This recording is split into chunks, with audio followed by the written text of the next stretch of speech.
नमस्कार सभी को। मेरा नाम अजय कुमार है। मैं लंदन यूके से आपको ये वीडियो यूट्यूब के ऊपर भेज रहा हूँ और आशा करता हूँ कि आप सब अच्छे हैं, स्वस्थ हैं और सब ठीक ठाक है। मैंने आप लोगों के साथ अपने योग प्राणायाम की जो वीडियोस है वो यूट्यूब के ऊपर शेयर की हुई है और फेसबुक के ऊपर वो लाइव की थी। वो सब के लिए की थी ताकि इस कोरोना की जो ये कोरोना का टाइम जो है, ये जो समय चल रहा है जिसमें हम सब अपने आप मजबूर है, अंदर बैठे हुए हैं और कई लोग काम नहीं कर पा रहे, बिल्कुल भी काम नहीं कर पा रहे। हमारा जीवन थोड़ा सा जैसे रुक सा गया है। तो इस समय में ताकि हम अपने इस समय का अच्छा इस समय को अच्छे तरीके से इस्तेमाल करें, मैं चाहता हूँ और मैंने यही चाहा कि सभी योग प्राणायाम को सीखें, जिससे हमारी रोगों से लड़ने की क्षमता बढ़ेगी और जिससे हमारे फेफड़ों की शक्ति बढ़ेगी, ताकि हम स्वस्थ हो। और भगवान ना करे मगर अगर वो बीमारी आज नहीं तो कल या कभी भी हमें अगर हुई, तो हमारी जो शरीर की स्थिति है, हमारी जो मानसिक स्थिति है, वो मजबूत हो ताकि हम इन चीज़ों के साथ लड़ सकें। इसलिए ये जो वीडियो बनाए थे ये सारे फेसबुक के ऊपर थे और बहुत इनफॉर्मल टाइप थे, जैसे मतलब आम इस्तेमाल करने के लिए, सब के लिए। ऐसे कोई प्रोफेशनल तरीके से मैंने वो वीडियो नहीं बनाए।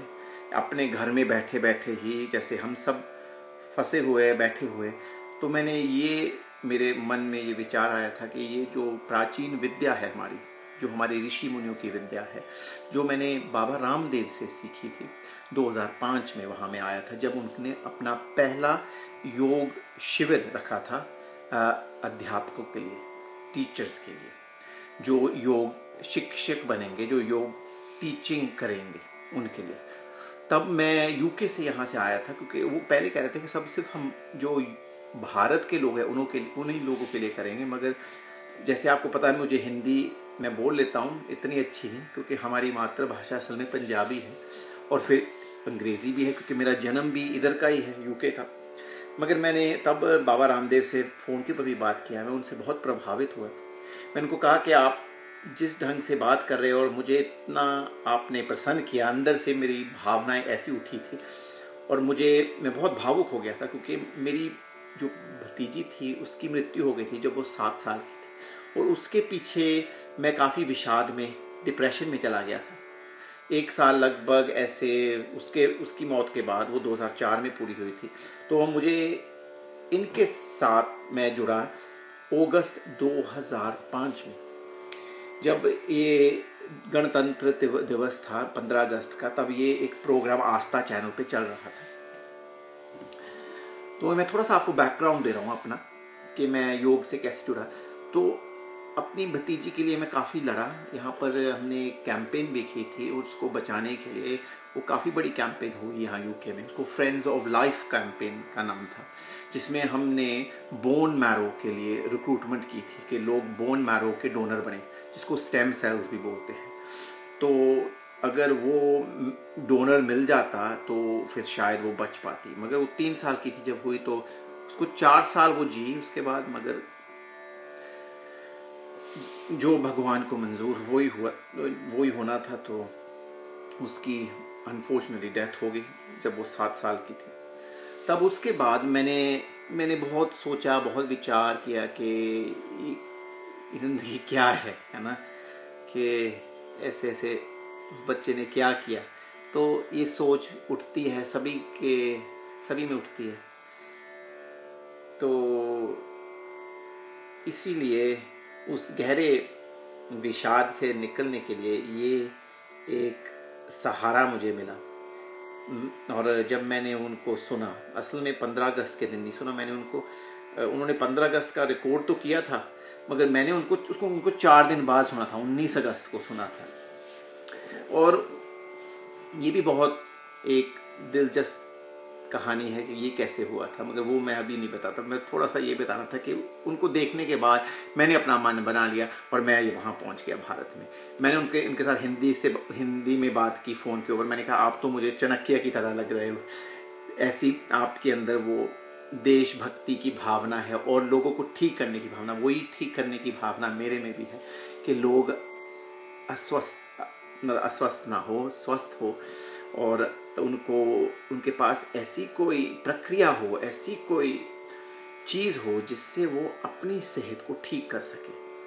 हाँ, मगर इसमें मेहनत लगानी पड़ेगी, आपको करना पड़ेगा। जो व्यक्ति ये योग प्राणायाम प्रतिदिन करता है, उसका दिनचर्या वो बन जाता है, उसका जो जीवन है वो, मैं आपको गारंटी दे सकता हूँ, मैं नहीं, लाखों लोगों नहीं, करोड़ों लोगों ये गारंटी अब दे सकते हैं कि उनका जीवन कैसा अच्छे के लिए और कैसे एक सकारात्मक तरीके से वो बदला।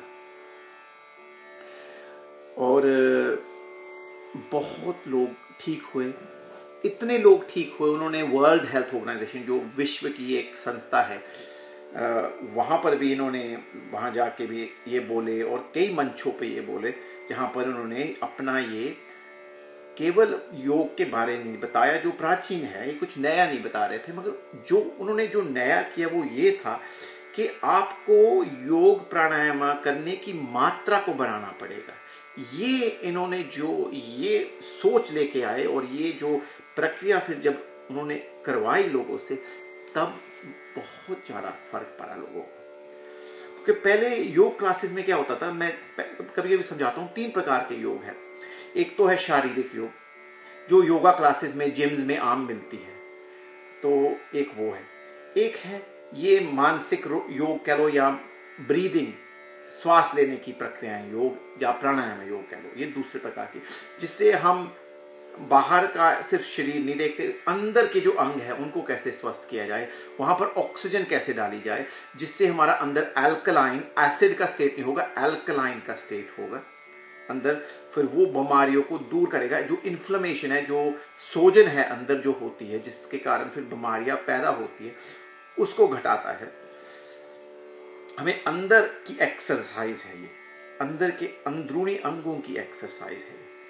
तो उन्होंने जब ये समझाया कि इसको आप दवाई की तरह देखें, एक दवा की तरह देखें, दवाई जो है इतनी लेनी है, दवाई इतना आपने योग प्राणायाम करना है। पहले क्या होता था, जो फिजिकल योगा क्लासेस थे, और तीसरे प्रकार का योग है जो ध्यान योग है। तो ये 3 प्रकार, क्योंकि एक फिजिकल, एक बहुत मेंटल जैसे माइंड बेस्ड, और जिसमें ब्रीदिंग बेसिकली प्राणायाम योग है, और तीसरा है ये आध्यात्मिक योग। और ये तो टीचर के ऊपर निर्भर है कि वो टीचर जो है, जो शिक्षा देगा, वो कैसी शिक्षा देगा योग की, वो कैसे सिखाएगा। और ज़्यादातर फिजिकल योगा जो है, जिम्स में, ऐसे स्टूडियोज में जो लोग ग्रुपों में करते हैं, वो ज़्यादातर शारीरिक योग ही होता है। मैं ये नहीं कह रहा कि शारीरिक योग जरूरी नहीं है, हाँ वो भी जरूरी है, वो भी आवश्यक है करने के लिए, मगर उससे ज़्यादा आवश्यक आपके अंदरूनी अंग है, आपके रक्त के अंदर ऑक्सीजन हो, जो शरीर को सबसे पहला जो उसको जिंदा रखने के लिए, उसको जीवित रखने के लिए, उसको स्वस्थ रखने के लिए जो सबसे पहली आवश्यकता है शरीर की, वो क्या है? वो है श्वास। वो खाना नहीं है, वो पानी नहीं है, वो है श्वास। और उससे भी आगे है आशा। और उन लोगों की आशा, होप डगमगाती है जो जीवन में पथ से भ्रष्ट हो जाते हैं। क्यों? कई कारण, मानसिक तरीके चीजें होती है, कुछ भी हो सकता है। हम ज़्यादातर सकारात्मक, जो योग करते हैं लोग ज़्यादातर सकारात्मक सोच रखते हैं और बहुत ही शांत प्रकार के उनकी जो उनकी पर्सनालिटी जो होती है, उनका जो स्वभाव होता है वो बहुत शांत प्रकार का होता है। और जब ऐसी समस्याएं हमारे जीवन में आती है, ये नहीं है कि वो डगमगाते नहीं है, मगर वो लोग जो अध्यात्म के पथ पे है, जो योग के पथ पे है, जो श्वास लेने की प्रक्रिया को जानते हैं, वो अंदरूनी एक शांति में है, वो इन चीजों के थ्रू अच्छे ढंग से निकल पाते हैं। ये आम देखने को मिलता है, तो सभी के लिए नहीं है मैं कह रहा हूं, मगर ज्यादातर मेजॉरिटी जो लोग करते हैं वो इन जीवन के इन चैलेंजेस को, ये चैलेंज को क्या कहते हैं हिंदी में, जैसे आपके रास्ते में जो एक कोई टेस्ट आते हैं, टेस्ट मुझे मेरी हिंदी जैसे मैंने कहा वो इतनी अच्छी नहीं है, मगर जो भी आपके रास्ते में आपको रुकावटें आती है, तो उनको कैसे आप उनसे आप कैसे उबरेंगे, आगे कैसे जाएंगे, ताकि आप रुक ना जाए कहीं पर, है ना। तो ये योग प्राणायाम के साथ बहुत सुंदर तरीके से योग प्राणायाम हमारी मानसिक स्थिति को, हमारी इमोशनल स्थिति को, हमारी भावुक स्थिति को, हमारी मानसिक स्थिति को और बहुत स्थिर कर देता है, और ये जरूरी है। और फिर अंदरूनी आपके अंग भी स्वस्थ रहते हैं, लिवर, किडनी, हार्ट, स्टमक, आपका डाइजेस्टिव सिस्टम, ये पाचन शक्ति बहुत ठीक हो जाती है, आपका थायराइड सिस्टम ठीक हो जाता है, ये ब्रेन, ये मस्तिष्क और ये जो पूरा नाड़ी सिस्टम है, जो स्पाइनल सिस्टम, नाड़ी सिस्टम है जो, और लिम्फेटिक सिस्टम है, ये सारे स्वस्थ होते हैं, इनमें ऊर्जा आती है। केवल आप शांत नहीं हो जाते, आप में ऊर्जा आती है। और ये क्योंकि प्राणायाम जो हमें एक आध्यात्मिक स्थिति में भी ले जाता है, क्योंकि ये प्रक्रिया ही ऐसी है कि हमें शांत अवस्था में, एक माइंडफुलनेस में ले जाता है, एक शांति की अवस्था में ले जाता है, और उसके कारण, है ना, तो हम इन सब चीज़ों को इन सब चीज़ों को हमारे जीवन में जो भी आती हैं, तो उनको हम सही ढंग से निभा पाते हैं। तो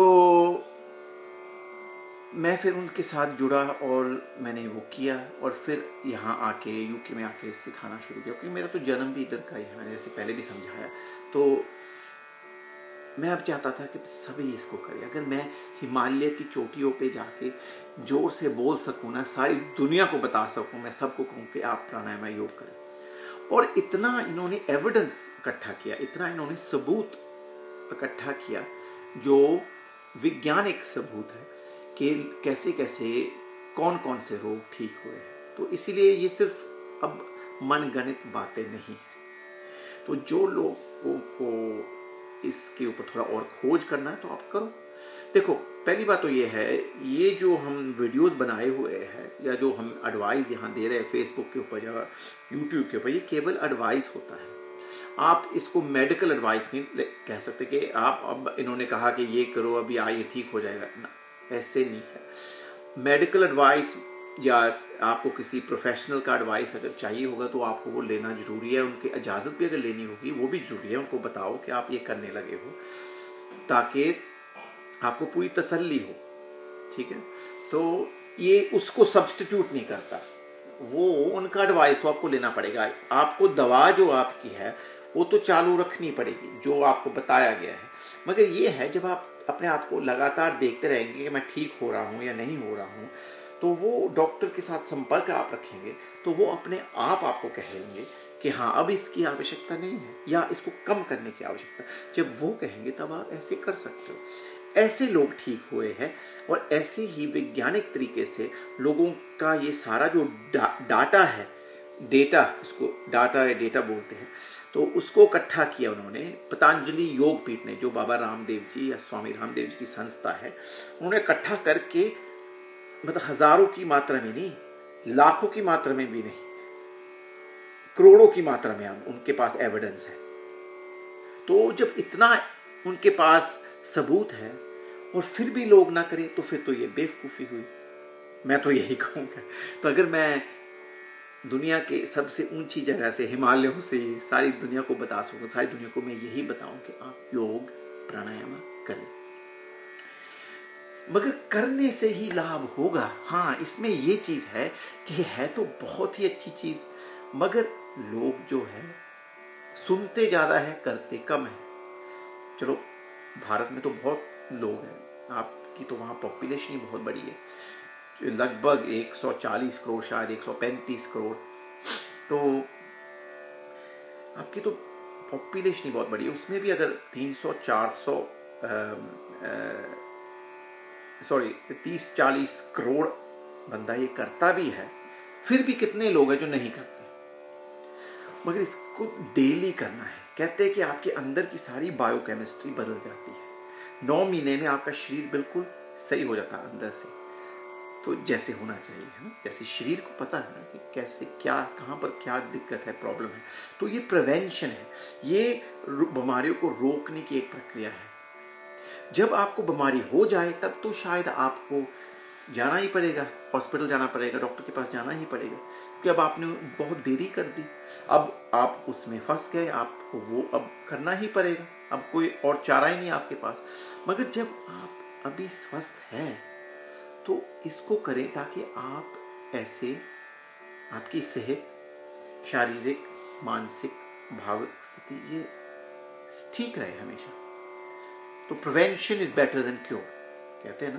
तो अगर हम किसी चीज़ को रोक सकते हैं कुछ करने से, तो उसको रोकना ज़्यादा बेहतर है, ठीक है ना।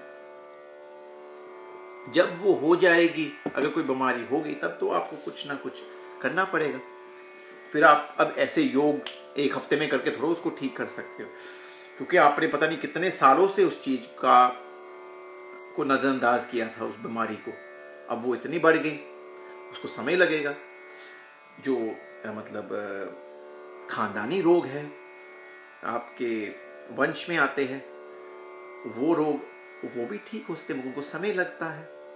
जो बहुत बड़ी बीमारियां वो भी ठीक हो सकती है, इसलिए आप सुबह भी कर सकते हो, शाम भी कर सकते हो। अगर बहुत ज़्यादा आप किसी बीमारी से ग्रस्त है तो सुबह शाम भी कर सकते हो। कम से कम आपने आधा घंटा तो करना ही करना है, कम से कम। और जब भी कोई प्राणायाम करें, कोई भी जो श्वास लेने की प्रक्रिया है, वो कम से कम 5 मिनट की होनी चाहिए।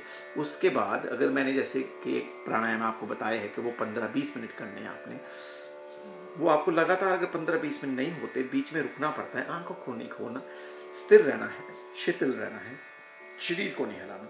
अगर थोड़ा सा आपको हिलाना पड़ा ऐसे बाजुओं को, हाथों को, बाजुओं को, ताकि आप थोड़ा सा शिथिल हो जाएं, तो कर सकते हो। मगर इससे क्या है, हमारी जो एक वो, इसमें अगर एक सिटिंग में हम एक ही बार में बैठ के एक शांत अवस्था में करेंगे, तो वो हमें अध्यात्म की ओर ले जाता है, क्योंकि ये आध्यात्मिक स्थिति आपके अंदर बनाने में ये उसका जैसे रास्ता है। प्राणायाम एक ऐसा द्वार है जो खुलता है, जो आपको अध्यात्म की सीढ़ियों में ले जाता है, बहुत सुंदर तरीके से। और इतने सुंदर तरीके से कि आपके भाव ऐसे बदलते हैं। अगर आपको कोई चीज़ का नशा है, जैसे सूटे का नशा है, ये सिगरेट का या बीड़ी का या शराब पीने का, या जैसे हमारे धर्म में मांस मच्छी खाना, अंडा खाना, ये आध्यात्मिक लोगों के लिए अच्छा नहीं है।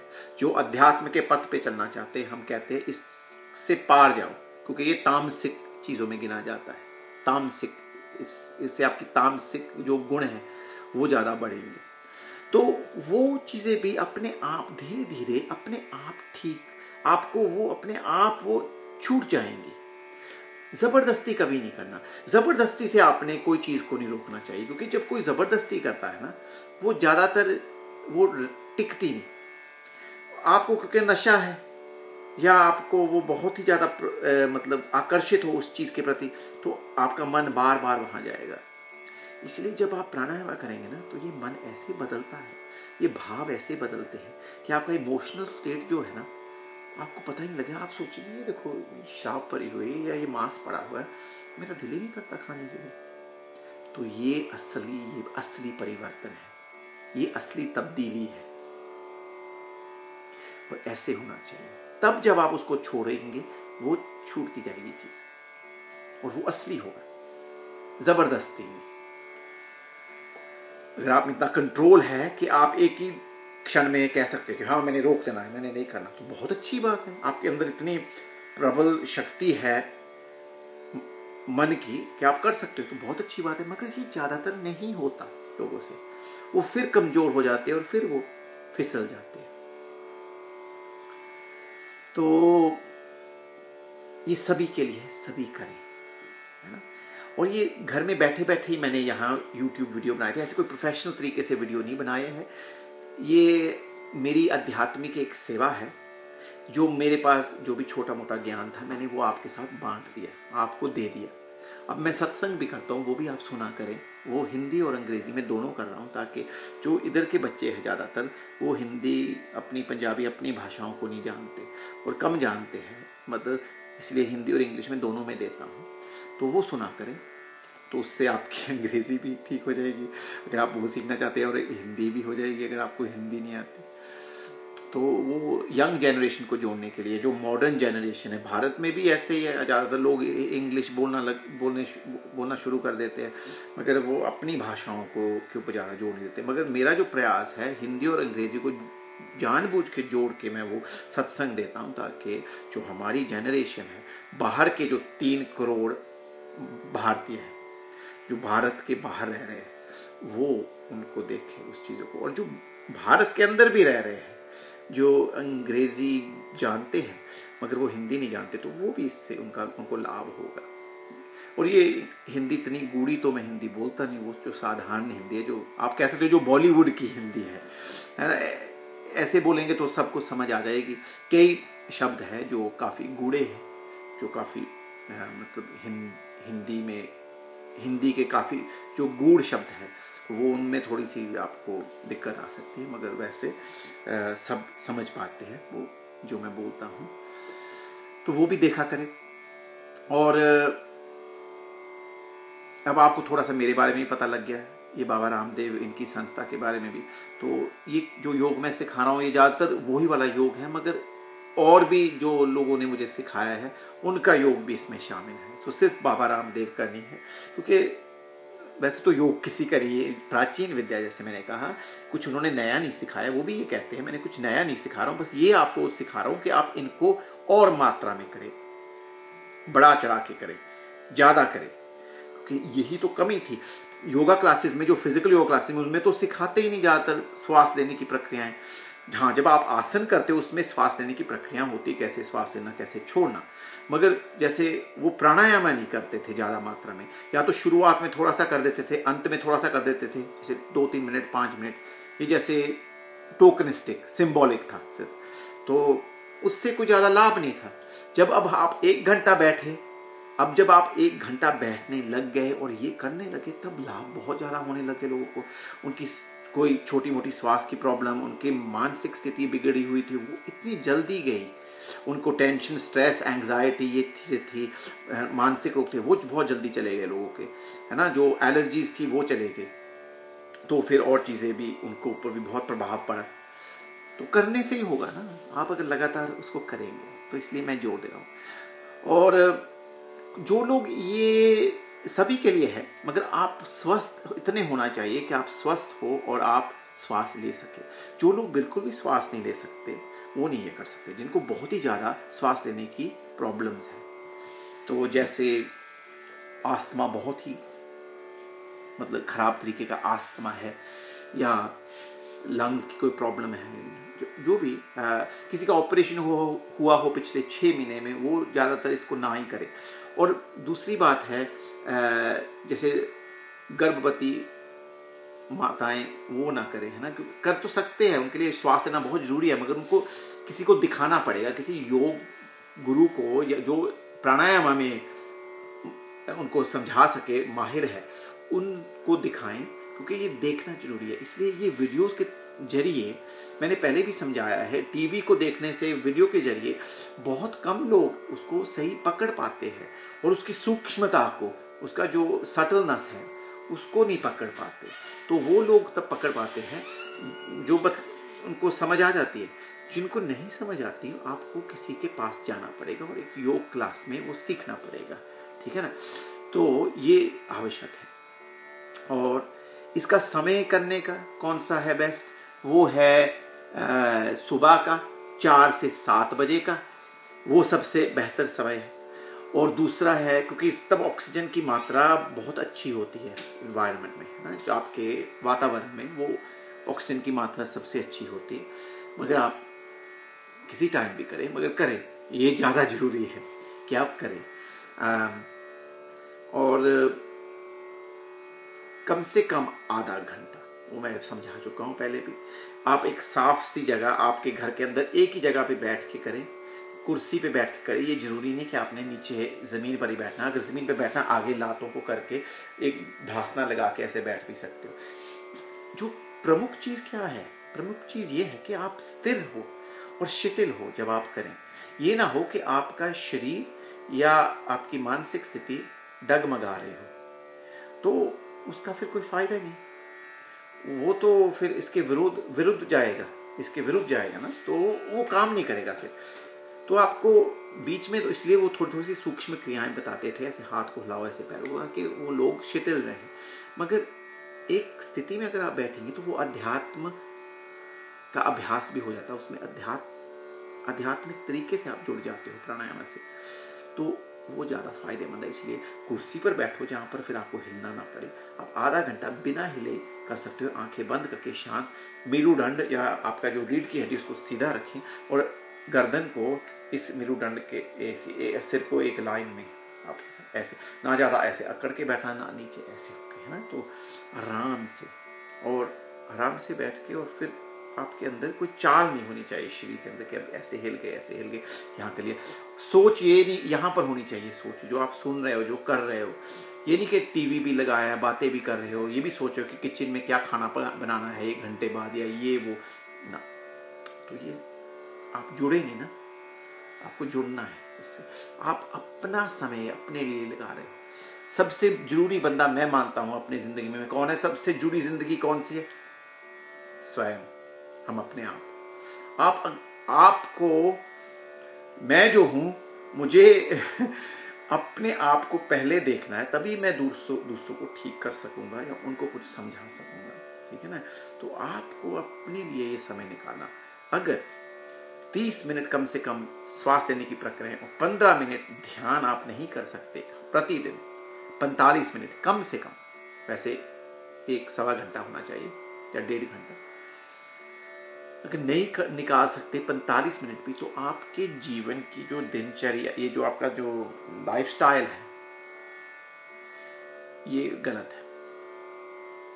मैं ये स्पष्ट तरीके से कह रहा हूं कि आपको वो बदलना चाहिए, ताकि जो सबसे जरूरी बंदा है, वो जो आप है या बंदी जो आप है, आपको उनके लिए समय नहीं आप निकाल सकते, गलत है। तो अपने जीवन को थोड़ा सा बदले ताकि ये संभव हो सके, ठीक है। और कांटेक्ट करना हो, जैसे मैंने समझाया है 1 to 1, मैंने किसी को, लोगों को स्काइप के जरिए भी सिखाया है।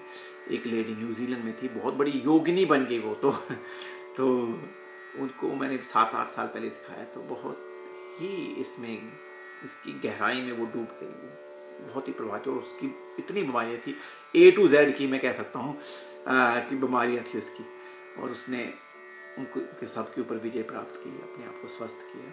अब वो यूरोप में है, वो एक वानप्रस्थी की तरह जी रही है, किसी एक जैसे जंगल में उसका छोटा सा अपना कुटिया है, अच्छा सा घर है छोटा सा। तो कहने का मतलब ये है कि वो जो जुड़ता है ना योग से, बहुत ही एक प्यारी चीज़ है, मगर करो तब पता लगेगा, और इससे आपका सतोगुण बढ़ेगा, और फिर आप और अलग अलग अनुभव होंगे, जैसे मैंने पहले भी समझाया। तो जिन लोगों को थोड़ी सी मदद की आवश्यक जरूरत है, तो वो मुझे 1 to 1 भी हम कर सकते हैं, स्काइप के थ्रू, व्हाट्सएप के थ्रू, जूम के थ्रू, तो कांटेक्ट कर सकते हैं। मेरे यूट्यूब वीडियोस के ऊपर मेरे फेसबुक की डिटेल्स है, उनके ऊपर क्लिक करके मैसेंजर के ऊपर मैसेज भेज दो।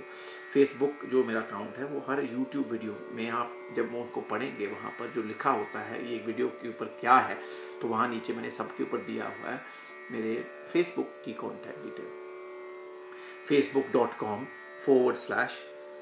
AJ Kumar, AJKUMAR, योगा गुरु, YOGAGURU, योगा गुरु।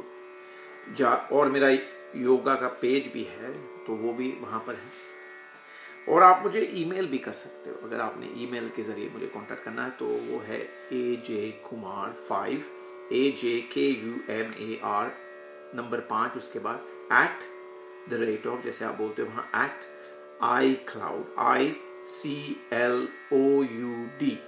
iCloud.com, तो आप मुझे वहाँ पर भी मैसेज भेज सकते हो। तो वो फिर समय निकालना पड़ेगा, वो देखना पड़ेगा अगर है तो वो आपके साथ बात कर सकते हैं। मगर कोशिश करो ऐसे सीखने की।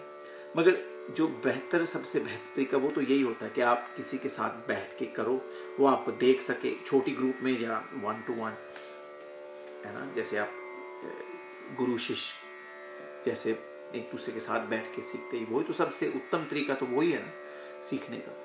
मगर फिर भी अब इस लॉकडाउन में है, अब क्या करें, जितना हो सकता है कोशिश करो सीखने की, ज़बरदस्ती नहीं करनी। जबरदस्ती से ज्यादा प्राण को नहीं खींचना, श्वास को नहीं खींचना। वही श्वास अंदर जाके प्राण बनता है ना, वो उसी से हम ठीक होते हैं ना, प्राणिक शक्ति जिसको बोलते हैं। मगर जबरदस्ती श्वास अंदर नहीं खींचना। जितना आप उसको अंदर ले सकते हो, अगर आप सिर्फ 3 सेकंड ले सकते हो, मैंने आपको 6 कहा या 9 सेकंड में लेना है, तो अगर आपसे नहीं लिया जाता तो क्या कर सकते हो? कुछ नहीं कर सकते। उसको धीरे धीरे आपके अंदर वो क्षमता बढ़ेगी। जबरदस्ती करने से गलत है, वो बिल्कुल नहीं है। अगर आप उसको इतना ज़्यादा अंदर रोक के नहीं रख सकते, कोई बात नहीं, जितना आप रोक सकते हो उतना रोको। अगर आप उसको ज़्यादा देर बाहर नहीं निकाल के रख सकते, कोई बात नहीं, जितना कर सकते हो करो, ज़बरदस्ती नहीं। जितना अगर आप उसको इतना अंदर लंबा नहीं खींच सकते, बाहर लंबा नहीं छोड़ सकते, जितनी आपकी क्षमता है उतना करो, ठीक है। और वीडियोस को बार बार रिवाइंड करके बार बार देखो, ये जरूरी है। तो आपके पास अब मेरी कॉन्टैक्ट डिटेल भी होगी, अब आपको सारा कुछ पता लग गया थोड़ा सा। तो बस अब यही आशा है कि आप सब स्वस्थ रहें और हम सब जब इस स्थिति से बाहर निकलेंगे। वैसे आपके देश में आपके जो प्राइम मिनिस्टर है मोदी जी, और जो आपके गवर्नमेंट ने किया, बहुत अच्छा किया है। क्योंकि जब हम इसको यूके के साथ कंपेयर करते हैं या दूसरे यूरोपियन कंट्री के साथ, यहाँ पर हाल बहुत बुरा है। क्योंकि इन्होंने जानबूझ के हर चीज़ों को रोका नहीं, क्योंकि इकोनॉमी को वो चाहते नहीं थे कि वो अफेक्ट हो, और फिर लोग यहाँ पर बहुत ज़्यादा प्रभावित हुए और बहुत ज़्यादा मरे। तो इतनी हमारे पास यहाँ क्षमताएँ हैं, फैसिलिटीज़ है और पैसा है, फिर भी वो ये नहीं कर पा रहे। और आपके देश में तो हमसे 25 गुना ज़्यादा आबादी है, और पता नहीं 15-20 गुना ज़्यादा हम यूके से आप बड़े हो एक देश, तो वहाँ पर स्थिति को ऐसे कंट्रोल करना काफ़ी अच्छा है। ये अंदर बैठ के पहले जब सब अंदर बैठे थे तो सभी, है ना, सहमत थे अप्रैल के शुरुआत में। अब लोगों का जो धैर्य होता है वो कम होता जाता है ना। मगर अभी भी आवश्यकता है कि आप अंदर ही बैठे, क्योंकि देखो, अगर यहाँ पर जैसे इन्होंने निर्णय लिया, ये बहुत गलत है कि आप अब धीरे धीरे हम खोलेंगे और लोग बाहर जाएं। ये चाहते हैं कि 60 से 80% लोगों को ये बीमारी हो जाए। अब देखो, उसमें काफ़ी लोग अब मरेंगे, और जो लोग, ये पॉलिसी, इसको हर्ड इम्यूनिटी बोलते हैं, गलत पॉलिसी है, मगर ये यही कर रहे हैं।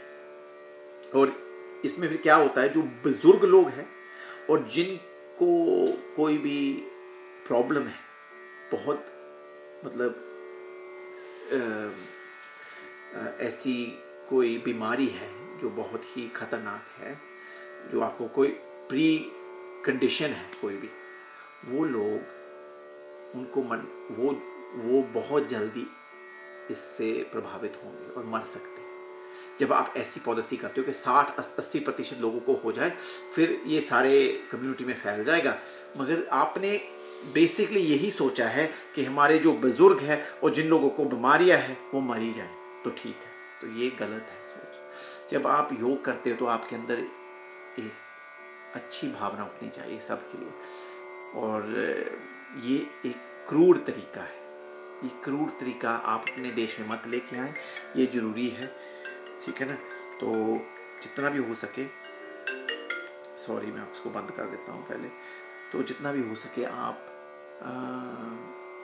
अपना अनुशासित रहें और अंदर अपने रहे, और जो भी है उसका पालन करें। कम से कम लोगों को मिलने की कोशिश करें। ये जो है ये सब कुछ जरूरी है, क्योंकि ये महामारी ऐसी चीज़ है, ये बहुत ही खतरनाक है। तो हमें औरों के बारे में भी सोचना है, दया भाव उनके प्रति भी रखना है। आप शायद स्वस्थ हों, आप शायद उस बीमारी को हैंडल कर पाएं, मगर वो दूसरे लोग क्या करेंगे? तो सब के बारे में सोचो। इसलिए अच्छा कर्म कमाओ। मुश्किल है, हम सब ने बहुत कुछ गवाया है, मतलब आमदनी के हिसाब से भी, मगर ये सोचो आपने क्या प्राप्त किया है। अगर ये प्राणायाम अभी आप ये प्राप्त कर लेंगे, ये बहुत बड़ी चीज़ है। ये आपका एक गहना है। ये आपकी स्वास्थ्य, आपकी जो सेहत है, इससे वो प्रबल होगी, और आपकी मानसिक स्थिति इससे अच्छी रहेगी, और आप अध्यात्म से भी जुड़ जाएंगे एक बहुत सुंदर तरीके से। तो ऐसे सोचो कि आपने इसमें क्या पाया भी है, खोया भी है। वो जो खोया है वो तो फिर मिल जाएगा। अगर जिंदगी ही नहीं रहेगी तो क्या आपने पाया? अगर आपकी हल बल से, आपकी जबरदस्ती करने से आप बस कुछ नहीं मानेंगे, अपनी करेंगे, और उसके द्वारा ये चीज को फैलने में समय नहीं लगता, तो आप उसमें उसका सहायक, उस चीज को फैलाने में आप मदद कर रहे हो। तो ये आपके कॉन्शियस पे, आपके दिमाग में रहेगी ये बात कि ना जाने आपने कितने लोगों को मरवा दिया, क्योंकि आपने वो चीजें नहीं की जो आपको बताई गई है महामारी को नियंत्रण में रखने के लिए। इसलिए सोचो कि आप क्या कर रहे हो। ठीक है, आप सबको बहुत बहुत साधुवाद, बहुत बहुत प्रेम मेरी तरफ से। बस यही आशा है और यही प्रार्थना है कि आप सब स्वस्थ रहें, और अपने सभी परिवार वालों को और सभी जो दोस्त हैं उन सबको ये वीडियो शेयर करेंगे और उनको समझाएंगे कि हम सभी योग प्राणायाम एक ऐसा गहना कमाएं इस स्थिति में, कोरोना की स्थिति में, और इसको अपने जीवन की दिनचर्या बना ले और हमारा जीवन धन्य हो जाए। नमस्ते, नमस्कार।